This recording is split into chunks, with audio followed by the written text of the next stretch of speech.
ഇന്ന് തന്നെ ഡൗൺലോഡ് ചെയ്യൂ. കാണൂ നിങ്ങളുടെ ഫേവറേറ്റ് ഷോസ്. അന്ന് നമ്മൾ ഫുഡ് കഴിച്ചില്ലേ ജിമ്മിച്ചായന്റെ വീട്ടില്? ആ പാത്രം വട്ടം കറക്കി ഒരു കഞ്ഞുകൂടി ഉണ്ടായിരുന്നില്ലേ? Actually it's really A thrilling experience. Okay, എന്നാ നമുക്ക് വിട്ടേക്കാം. ആയിക്കോട്ടെ. എനിക്ക് നിന്നെ ജീവനോടെ കിട്ടിയാ മതി. അതിനും വലിയ മരുന്നൊന്നും എനിക്ക് കിട്ടാനില്ല. ഒന്ന് പറയുന്നത് കേക്കണ്ടമ്മേ. കൂടിയാൽ 2-3 ദിവസം, അതിനുള്ളില് ഞാൻ അവരെ കണ്ടെത്തും.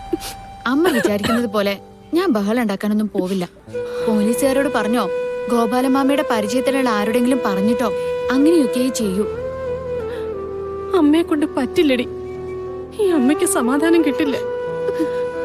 എനിക്ക് അമ്മയെ വേണ്ടേ? കാശില്ലെങ്കിൽ ചത്തോള എന്നൊക്കെ അമ്മ പറയും. എന്നിട്ട് എനിക്കാരാ ഉള്ളത്? അമ്മ പോയ പിന്നെ ഞാൻ ജീവിക്കുന്നു തോന്നുന്നുണ്ടോ? എടി, അമ്മ ഇത് സമ്മതിച്ചേ പറ്റൂ. അമ്മ തിരിച്ചു പോണം. വന്നേ, വാ അമ്മ ഇങ്ങോട്ട്. കൃഷ്ണ,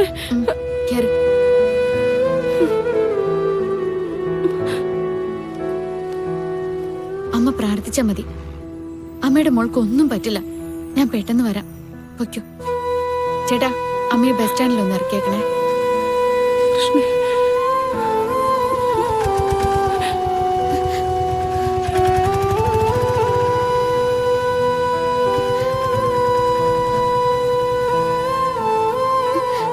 പിന്നെ ഞാൻ എന്ത് ചെയ്യണമായിരുന്നു? നിന്നെ എവിടെ അന്വേഷിക്കണമായിരുന്നു? നവീന്റെ ഒപ്പം പോകുന്നു പറഞ്ഞിട്ടില്ല നീ അവിടെ നിന്ന് ഇറങ്ങിയത്. അപ്പൊ പിന്നെ അയാളോടല്ലാതെ മറ്റാരോടാ ഞാൻ ചോദിക്കേണ്ടത്? നവീൻ എന്നെ അപകടപ്പെടുത്തുന്ന മമ്മി എങ്ങനെയാ ചിന്തിക്കാൻ തുടങ്ങിയ? അത്രയ്ക്കും ചീപ്പാണോ അയാള്? ഐ എം സോറി മോളെ.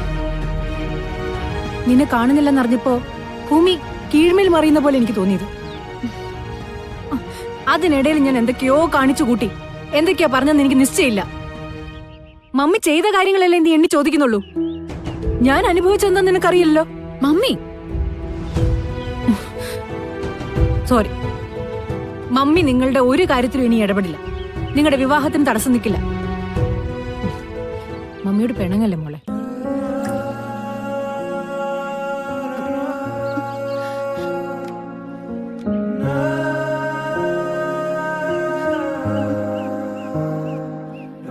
എന്റെ മമ്മിയോട് എനിക്ക് പിണങ്ങാൻ പറ്റുമോ? നവീൻ എനിക്ക് വേണം. പക്ഷേ അത് മമ്മിയുടെ അനുഗ്രഹത്തോടെ തന്നെ വേണം.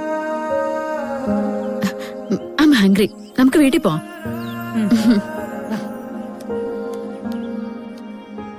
അമ്മ ഒരുവിധം പറഞ്ഞയച്ചേ ഉള്ളൂ. മനസ്സുണ്ടായിട്ടല്ല അമ്മ പോയത്. അമ്മ വന്നപ്പോ ഒന്നും പറയാതിരിക്കാൻ ഞാൻ ഒരുപാട് ശ്രമിച്ചു മോളെ. പക്ഷെ നടന്നില്ല. പിന്നെ പോലീസ് സ്റ്റേഷനിൽ കയറ്റിയത് കൊണ്ട് സുന്ദരിയും അവളുടെ ആൾക്കാരും കുറച്ച് ദേഷ്യത്തിലായിരിക്കും. സൂക്ഷിക്കണേ മോളെ. ആ, ഇനി സൂക്ഷിക്കേണ്ടതേ നമ്മളല്ല, ആ സുന്ദരിയ. എന്തായാലും ഇത്രയൊക്കെ ആയില്ലേ, ഇനി ഞാൻ വിട്ടുകൊടുക്കില്ല. എപ്പോഴും ആ ഗുണ്ടകള് കൂടെ ഉണ്ടാവില്ലല്ലോ. തനിച്ചെനിക്ക് അവരെ കിട്ടും. അവരുടെ വീട് ഞാൻ കണ്ടുപിടിക്കും. സൂക്ഷിച്ചും കണ്ടൊക്കെ വേണം. കൃഷ്ണമോള് പറയും പോലെ എളുപ്പമായിരിക്കില്ല കാര്യങ്ങള്. സുനന്ദിച്ച് പേടിക്കൊന്നും വേണ്ട.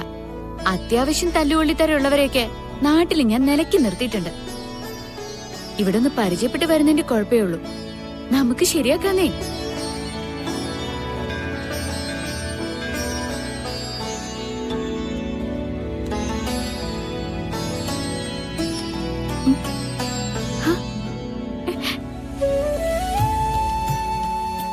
ചേട്ടാ, ഒരു ലോട്ടറി എടുക്കട്ടെ?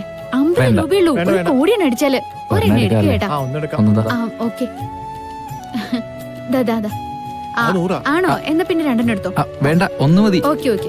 ഓ, കുഴപ്പമില്ല.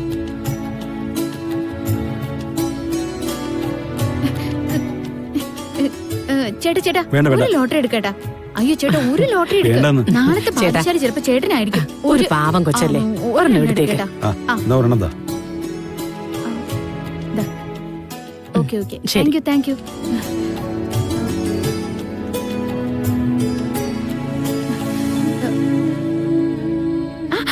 ചേച്ചിമാരെ, ലോട്ടറി വേണ്ടേ? മോളെ, ഞങ്ങൾ അമ്പലത്തിൽ വന്നതല്ലേ. ഒരെണ്ണം എടുക്ക ചേച്ചി, തീർച്ചയായിട്ടും അടിക്കും. പ്ലീസ് ഒരെണ്ണം എടുക്ക്. പ്ലീസ് ഒരെണ്ണെങ്കിലും എടുക്ക്. പ്ലീസ് ചേച്ചി. എടുക്കല്ലേ? ഒരെണ്ണം വാങ്ങിക്കാം മോളെ. ശരി മോളെ. ഓക്കെ. ശരി ചേച്ചി, വളരെ ഉപകാരം. അല്ല,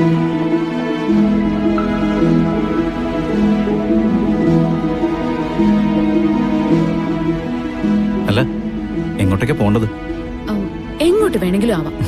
കാട്ടിലേക്കാണോ? Oh yes. ഇപ്പൊ എവിടെയായിരുന്നാലും വിളിച്ചാ കൂടെ പോരണ്ടേ? അതെന്താ? ഈ പ്രണയത്തിന്റെ സ്വഭാവത്തിൽ ഒരാളുടെ ഇഷ്ടം മറ്റേയാൾ മാനിക്കണ്ടേ? പ്രണയത്തെ കുറിച്ച് പറയുമ്പോൾ അത് ശരിയാ. പക്ഷേ വ്യക്തിപരമായിട്ട് എനിക്കത് അത്ര ഇഷ്ടമല്ല. ഏറ്റവും പ്രിയപ്പെട്ട ആള് നമുക്ക് ഇഷ്ടമില്ലാത്തൊരു കാര്യം പറഞ്ഞ അതെനിക്ക് ഇഷ്ടമല്ലെന്ന് തുറന്നു പറയണം. അതിന്റെ പേരിൽ ആദ്യം കുറച്ച് വിഷമൊക്കെ തോന്നുമായിരിക്കും. അത് കഴിഞ്ഞ് നമ്മുടെ ഓപ്പോസിറ്റ് നിൽക്കുന്ന ആള് കൃത്യമായിട്ടത് മനസ്സിലാക്കും. അത് പറഞ്ഞ ആളുടെ ഐഡന്റിറ്റിയാ. ഈ ബിസിനസ് ഒക്കെ നിർത്തിയിട്ട് വല്ല മോട്ടിവേഷൻ സ്പീച്ചിനൊക്കെ പൊക്കൂടെ? മിസ്റ്റർ നവീൻ ഗോപാൽ വർമ്മയ്ക്ക് അതിലൊരു ഫ്യൂച്ചർ ഞാൻ കാണുന്നുണ്ട്. ഞാൻ നന്നായിട്ട് ജീവിക്കുന്നൊന്നും പിടിക്കുന്നില്ലല്ലേ? എന്നാ പിന്നെ ഒരു കാര്യം ചെയ്യ, നവീന് പരിചയമുള്ള കൊച്ചു കൊച്ചു കടകളൊക്കെ കാണുമല്ലോ, ഈ നാടൻ പലഹാരങ്ങളൊക്കെ കിട്ടുന്ന, നമുക്ക് അതുവഴി ഒന്ന് പോവാം. അതും എന്റെ ഇഷ്ടത്തിന് വേണ്ടിയാണോ? ഏയ് ഇല്ലില്ല, ഇപ്പോ ഞാനിതൊക്കെ എൻജോയ് ചെയ്തു തുടങ്ങി. അന്ന് നമ്മള് ഫുഡ് കഴിച്ചില്ലേ ജിമ്മിച്ചായന്റെ വീട്ടില്? ആ പാത്രം വട്ടം കറക്കി ഒരു കഞ്ഞി കൂടി ഉണ്ടായിരുന്നില്ലേ? Actually it's really A thrilling experience. Okay, എന്നാ നമുക്ക് വിട്ടേക്കാം. ആയിക്കോട്ടെ.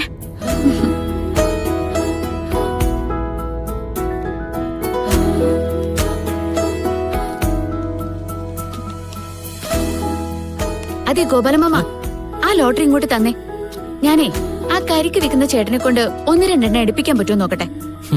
അവനോ? അവൻ എന്നെ കണ്ടാലേ ദേഷ്യം വരും. മുമ്പ് സ്ഥിരം എന്റെ എടുത്തോണ്ടിരുന്ന ആളാ. ഇപ്പൊ അവനെ കണ്ടിട്ട് ഒരു കാര്യമല്ല മോളെ. ഹാ, അത് മുൻപല്ലേ. ഇപ്പൊ ഞാനൊന്ന് നോക്കട്ടെ, ഒരു സൂത്രം പ്രയോഗിച്ചു നോക്കാം.